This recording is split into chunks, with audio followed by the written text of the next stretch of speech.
All right, welcome to the program, Detroit. I am Reggie Reg Davis, better known as Mr. Community. Because of my work in the community, people, they talk about that. They acknowledge some of the things I do in the community. That's what I'm here on this earth for, nothing else. And I appreciate the work that I do in the community. And I just so happen to come across a lot of great people like Dr. Michele Leno, who's in the building. How are you today, doctor? I am great. I love that, calling you a me. doctor. You like you're too young to be called a doctor. Well, thank you. People for say that a lot, don't they? Yes, they do. Like, you are not a doctor. You're only like 16. Right, but I appreciate the compliment, so it's fine.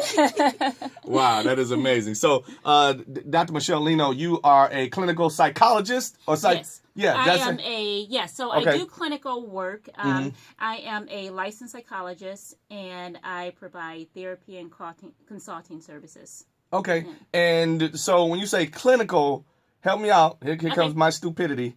I think of a clinic. Okay, right. And So a help me out. lot of people when they think of psychologists in general, they think of a clinic. They think of someone sitting in an office doing therapy. But that's part of the work I do, therapy. But I also provide consulting services, which may include to companies. I do psychological evaluations, maybe to assist in court proceedings. So it varies with what I do. So not everything I do happens in a clinic or in my office, which would be equivalent to being in like a clinic, not in that type of setting. So tell me this, so I know you're not, joking with us, or you're like a comedian or something. You're sure you made a commercial? I forget what it's about, where the guy's saying, "Hi, I'm a DJ," and he's supposed to be a doctor or something like that. So, but you're not like a beautiful model, and you're just up here playing with us like you're a doctor or something. No, I'm just teasing. If that was true, I would be on tour or something. Right. I'm only teasing, Dr. Leno. We appreciate your work, and I want to let everybody know that she helps us out. She's always willing to come out to the schools. She partners with my nonprofit, the Ceasefire Youth Initiative, and I Lost My Baby Brother to gun violence, as a lot of people know. And so we deal with the schools, and we talk to the kids about different things that they deal with. And for an example, when we talk about mental illness, Doc, I come up with the idea or example of post-traumatic stress disorder, and talk briefly about how young people are faced with even that idea.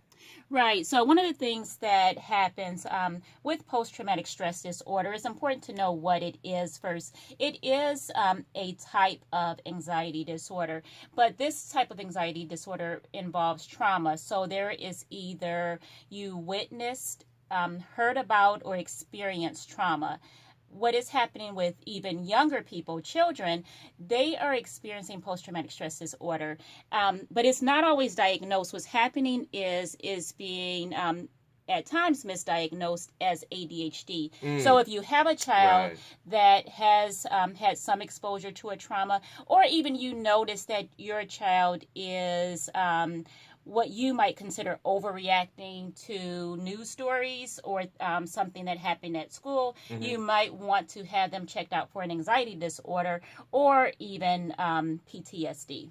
When is the time, Doc, to become medicated? Because, as an example, I myself deal with, and I'm in touch with, clearly with the examples of, if you want to say, mental illness for myself, and I deal with things like anxiety at a major level, which sometimes it's very hard to overcome.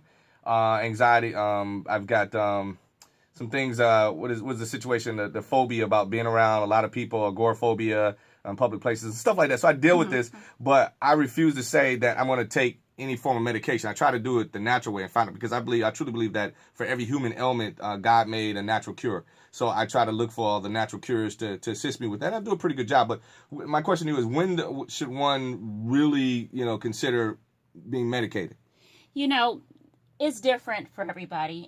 We are moving in a direction of less medication. And this is for everybody, even like your primary care physician, your psychiatrist may not be quick to prescribe medication. When someone comes to me for therapy and we're talking about, let's use an anxiety disorder as an example, I'm not quick to refer them for medication reviews. However, if it's to the point where you're trying, as you just mentioned, Reggie, you're trying to do the natural you're trying to take the natural route, and you find that it's just not working for you, then I might say, okay, why don't you go and let me make this referral so that you can see a psychiatrist and at least speak with somebody who can give you something that will help you get through this process. Now, once you start taking medication, it doesn't mean you're going to take it forever, but what we want to do is get you to a point where you're what we consider stable. You're stable enough to get to work every day. You're stable enough to make decisions,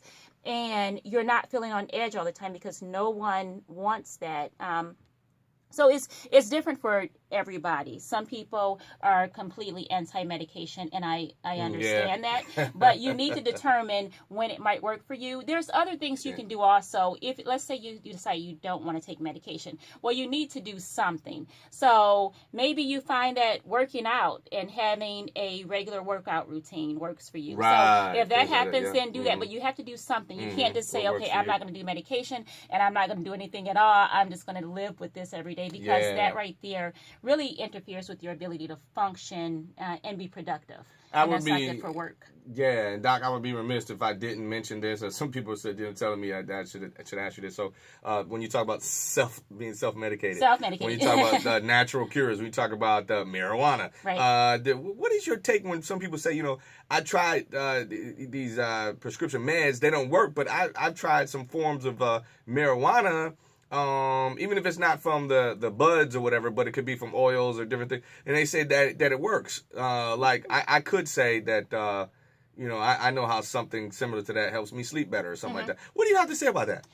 I say go for it. If it is something, if you are, okay, so when you talk about self-medication, sometimes self-medication has gotten a bad rep, because often when we talk about self-medicating, we talk about somebody maybe abusing substances to be able to get through the day.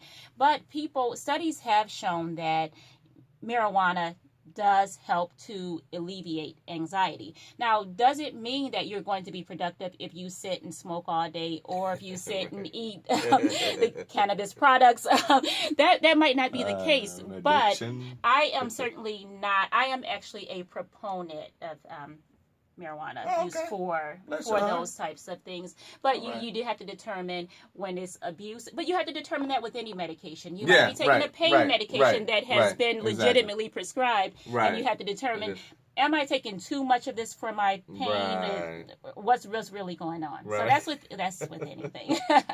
So, Doc, I know you got a lot of stuff that you can sit here and talk to us about right now, but how about those that have questions and they don't want to, call in to the radio station or whatever? They want to call you to your office. You have a number or website that they can go to? Yes, my website is dmlpsych.com. And then also, if they want to reach me, they can reach me at 248-703-2144. Excellent, Doc. And so I'll say again, everybody, I know you're looking at her and you're like, man, you sitting up there with a professional model and she just playing like she's something. No, she's a beautiful doctor inside and out. She's beautiful to look at. Oh, thank you. Her mind is beautiful. Her spirit is beautiful. She's just, her psyche, everything is just beautiful about this young lady. And I'm so proud of her. And I just want to say, Doc, it's always good working with you. And let's continue to do the work for the people in the community. Hey, I'm here. Especially the kids. Ready. Yes, especially the kids. Love the they babies. need us. Absolutely, yes, they do. Need us. Thank you, Dr. Michele Leno, hanging out with Reggie Reg, Mr. Community, right here on The Bounce. Thank you, Doc. Thank you.